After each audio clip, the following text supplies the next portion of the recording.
अस्सलाम वालेकुम। जी वालेकुम सलाम, फरमाइए जी। आमिर भाई, मेरा उलमाए कराम से पहला सवाल ये है कि रमजान में रोजे के दौरान टूथपेस्ट हो सकती है या नहीं? टूथपेस्ट 20 साल से जवाब दे रहे हैं इसका, लेकिन फिर दे देते जवाब। जी मुफ्ती हनीफ कुरैशी साहब।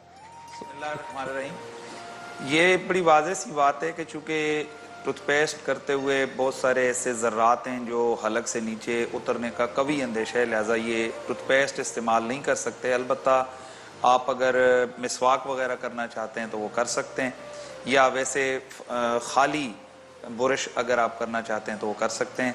टूथपेस्ट इस्तेमाल नहीं कर सकते। आपके मुख्तलिफ तमाम मराज कराम ने इस शर्त के साथ कि हलक से नीचे कोई तरी ना जाए और जो मुंह में उसको थूक दिया जाए और आखिर में 3 मरतबा थूक दें तो उसमें हर्ज नहीं। ठीक, मुफ्ती साहब। हदीस पाक में आता है, रसूलुल्लाह सल्लल्लाहु अलैहि वसल्लम का फरमान है, दा मा युरीबुका इला मा ला युरीबुक। वो चीज़ें छोड़ दो जो तुम्हें शक में डाले और वो चीज़ें लो जो शक से बालातर हों। To be on the safe side हम टूथपेस्ट इस्तेमाल करने की इजाज़त नहीं देते। लाजिमन उसके ज़र्रात थूक के ज़रिए से हलक में चले जाते हैं और रोज़ा उससे ख़राब हो जाएगा। कारी सुलेमान जावेद साहब। जज़ाकल्लाह। मेरा कुछ जवाब में इसमें साहब के जैसा है। अच्छा कि उसमें ऐसा है डॉक्टर साहब के जो लकड़ी की मिसवाक होती है ना, जी जी, उसका अपना एक टेस्ट होता है। खासकर गीली लकड़ी, ताज़ी पीलू की जो जड़ की मिसवाक आप लेंगे, उसमें ख़ास किस्म की तेज़ाबियत, मिर्चें इस तरह लगती हैं। हाँ।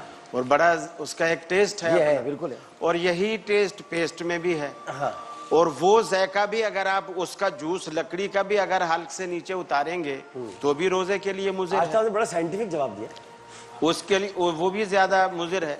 तो जिस तरह उसको हम बचाएंगे इसी तरह पेस्ट को भी बचाया जा सकता है। मिकदार ट्यूब जिस तरह इश्तिहार में दिखाते हैं ना कि आधी ट्यूब खाली कर देते हैं, वो ना निकाले, वो थोड़ा सा कंजूसी करे, और फिर थोड़ा बस दांतों में लगाए और उसको जल्दी से थूक दे, ज्यादा झाग मुंह में जमा ना करे।